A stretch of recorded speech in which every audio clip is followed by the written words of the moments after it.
welcome to Sweet Tomato Vine Homestead. I'm Linda, and this morning I am out in my yard. I'm out here with the chickens. I'm going to let them out, and we're just going to get a few things done on the homestead very early this morning.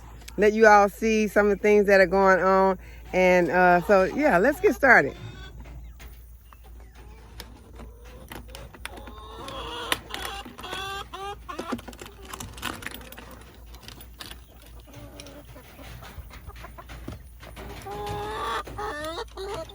Come on out, girls.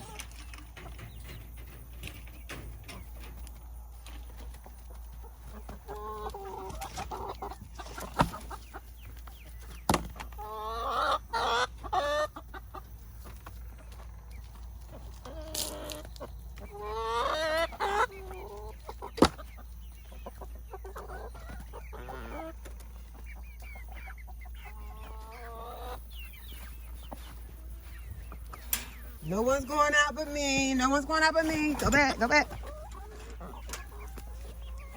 Come on back. Here, girl. Here, chick, chick, chick, chick, chick.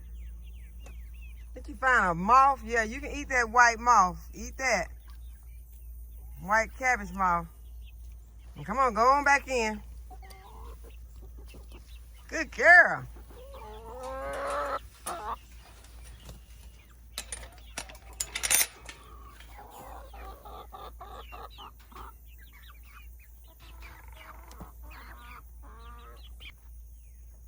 I'm going to harvest most of these tomatoes today because I'm going to be making some green tomato relish. If you all have never tried green tomato relish, that's one you want to put on your canning list. It is awesome. It is so delicious that you can serve it so many different ways. You can put it on hamburgers, hot dogs. I love it with my peas and okra just on the side. And when I used to eat fish, there were a lot of restaurants that I used to visit that would serve that with their on the side of their fish dinners. So it is awesome, y'all. If you have not tried and don't have a recipe, go ahead and Google and get your favorite, what you might think you like, because there are a different variety of ways that you can make it. Some of them calls for different spices, and some of the spices that they call for I do not like. I will, when I make it, I'll put the recipe on there. I'm not going to make it, I'm not going to have it on today, but I will put that recipe on. It is awesome. I think that everyone should try it. And y'all, these moringa trees are amazing. They grow so fast. This thing was no size, and I see how some of them you be looking up at them on, in a short period of time, because this thing is growing outrageously, and the leaves and every other part of this tree is edible. So if you do not know anything about moringa, go ahead, Google moringa, find out about it, get you some seeds, plant them, and you will have an amazing tree that is just an awesome tree, has a list of medicinal and health benefits.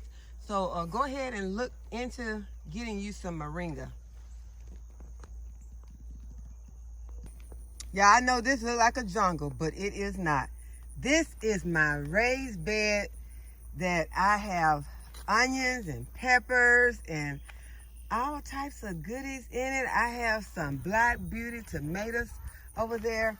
And y'all, it has been so hot, and I have been so afraid to come out here and get into this bed because of the critters. But I'm just gonna have to figure it out. I'm gonna have to come out here. What I'm gonna do, I'm gonna come out here, I'm gonna beat it.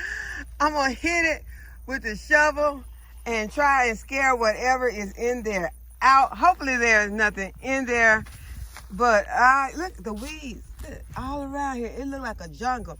And y'all, I'm gonna part it back and let you all see the awesome stuff that I have growing in here, and I got to get it. So y'all, don't do this. This is what not to do. But you have to be careful still because you don't want to be out in the heat. Look at those beautiful peppers. Those peppers are beautiful. There's some purple peppers, and I need to get them because you know that the purple foods have so many more health benefits for you. And so I need to get them. I have some leeks in here I need to harvest. But y'all, I'm still trying to put up my harvest that I have in the house. And I just need to, I'm trying to get started on it, but it's so many things to do on the homestead. It is hard, you guys, especially when you're trying to do it by yourself. But it still has to be done, and I will get it done. Look at those black beauty tomatoes back there. And there are other peppers in here. I have some, oh my goodness, look at these shishito peppers. Can you see them for the weeds? There are some right there. Shishito peppers, you know that's one of my favorites now. They are so delicious. Look how big it is. They are so delicious. I'm going to have to get in here and I'm going to have to get them today. And it is already getting hot, and I still have a lot of things I want to get done before it gets too hot today. But I just wanted to show you all that, and I'm going to go ahead and show you all one of these huge leeks that I think that I am going to harvest some potatoes that are in a 5-gallon bucket today. And I know y'all don't want to see another 5-gallon bucket harvest, but y'all gonna see them. I'm gonna do one today. Look at that big leek right there. That leek is the one that I plan to eat with those potatoes. Whatever potatoes come out of that 5-gallon bucket, if there's not a whole bunch, I'm going to just go ahead and do them fresh because I'm not gonna even worry about trying to cure them. I'm going to well, if it's not too many, even if it is a lot, you can still, have leftovers. But I don't know if it'll be that much that I have to worry about a lot of leftovers. But I will show you all when I do that harvest on that I got 2 5-gallon buckets. And these were some that just had some extra stuff in there. Like tomato plants were growing on it, and then obviously some potatoes have been left in the container, and now the potatoes have grown, and we're just gonna see how many we get. That's why I'm not expecting a whole bunch, but whatever I get, y'all have to remember that whatever you get, you have to be thankful for and you have to use, because it's no use in getting it if you're not going to be able to benefit from it. So that is what that's what's on the agenda today. That's why I have, like I said, a lot of things that I want to get done today, like harvesting these green tomatoes for my green tomato relish. Y'all, please don't forget to find out about that. But this tree is looking really good. This is my blood orange tree, and it is looking awesome. It's sitting right here with these 2 moringas. I have 2 moringas right here, and I have some more moringas throughout this garden.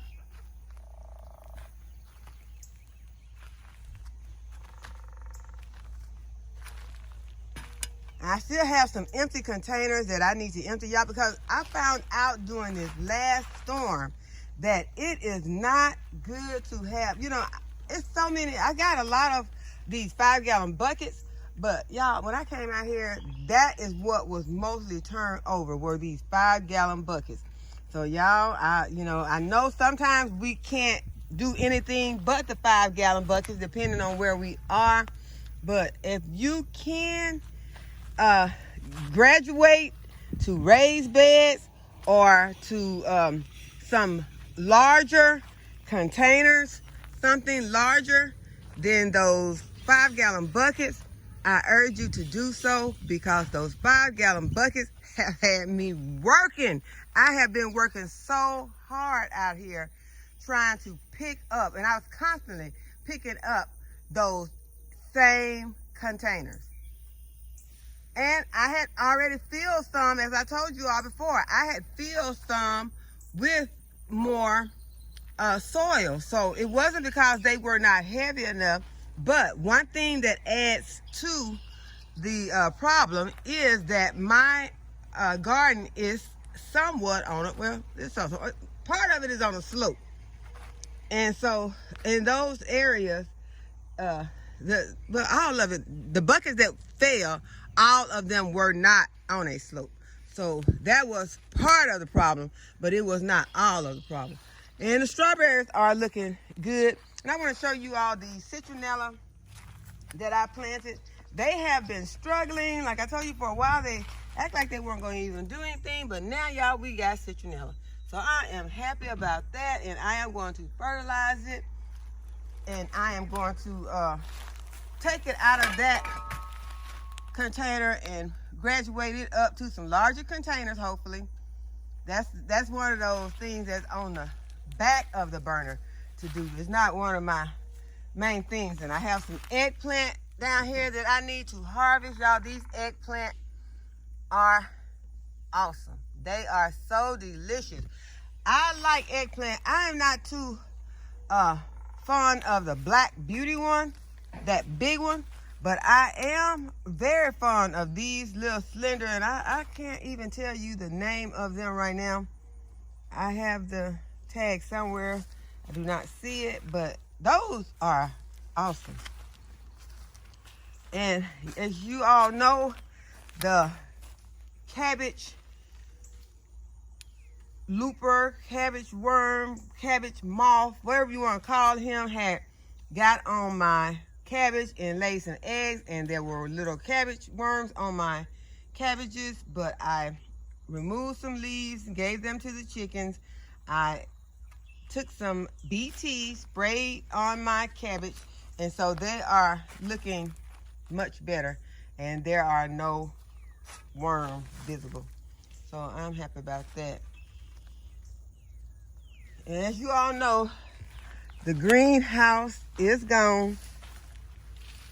So I'm going to, this is the area that the greenhouse was sitting in. These are the 2 raised beds that was in the greenhouse. Oh, let me tell y'all about this raised bed over here. I showed this raised bed in a video a few days ago. This is the raised bed that I planted the pinto beans in, the pinto beans from the store. Y'all, I did that video and I was so taken in by the getting the pinto beans planted. I did not notice my tomato plant over here. I talked about it.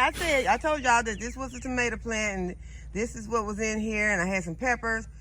Yeah, when I got through later that evening and came back and was checking out my plants, that tomato plant had been ravaged by the tomato hornworm. I did not even video it because it was so many hornworms on there.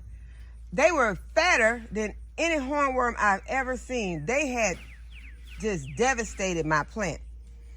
So I just removed the plant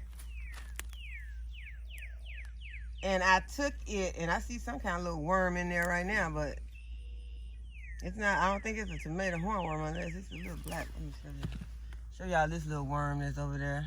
I put some BT, I just smashed it. I don't even know if that is a worm. It looks like a bug carrying something. I don't know.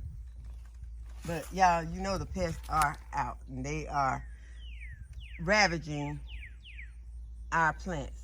So it is up to us to try and take control of the situation and notice your plants, because you can tell when the tomato hornworm has struck, because what the tomato hornworm does is, I mean, they will just leave your tomato plant just completely bare. You'll be just coming out here and you won't see nothing but some stems and fragments of leaves.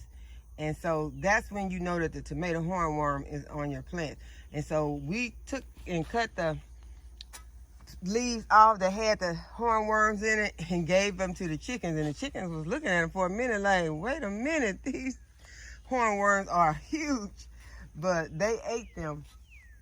And so I just wanted to show you all that, and I wanted to show you, give you a good glimpse of what the area that the greenhouse was in is looking like right now. So this is what it looks like. This is where the greenhouse was sitting. My old table over here with the brick for a leg. Y'all, I thought about it so many times to just throw it away, but y'all, I just can't bring myself to it. It's still standing, it's still serving the purpose. It don't look the best, it look, poor, but that's what, sometimes I just can't throw away stuff. So I've been had it for a lot of years. It's not like I got sentimental value. It's just like it just still works. So I'm keeping it. And this here, I said I was gonna spray paint it, have it out in the garden. I don't know what for. It's gonna get rusty again, so I don't know. It might not.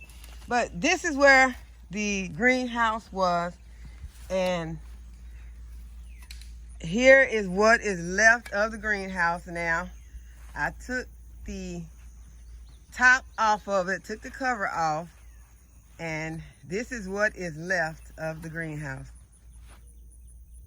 So I got to break it down, and I've been thinking about what can I use these parts for. I tried using them for some like stakes, but most of them are bent, and so that didn't work, and they're not that sturdy.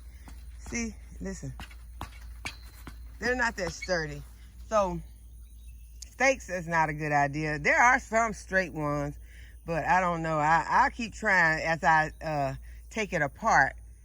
And you see the tape that was all on the back of it, where I had already been taping it throughout the winter when it was we were having a lot of strong winds, and I was taping it up. So this is what that is all about. But it's amazing how it lasted through all those winter storms and strong winds. But this spring storm that just hit, which it is officially summer now, but that was before summer actually came, that this storm came.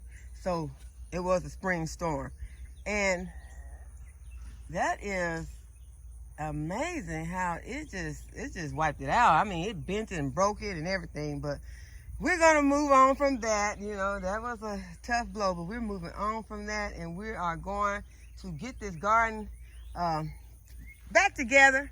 We're gonna get it back together. Right now it's looking okay. It's not bad. It's looking okay. Most of the stuff I was able to stand back up. A lot of plants I had to throw away. So y'all, some plants will be missing because they're in compost, because as I told you all in an earlier video, I just do not feel like trying to nurse back any plants that are sick. And it's too hot to be trying to do that. And they probably would not make it anyway. So I just went ahead and I composted them. So they will live on in the compost pile. But I want to show you all this area because I have a arbor that I'm going to put here. It's a very inexpensive one. I hope that it will hold up, and I'm going to put some roses over it. So y'all be watching for that video. But I'm not going to make this video long. I just wanted to come out and chat with you guys before it got too hot. And I hope that you all have a marvelous day. I thank you all for watching, and I'll see you in the next video.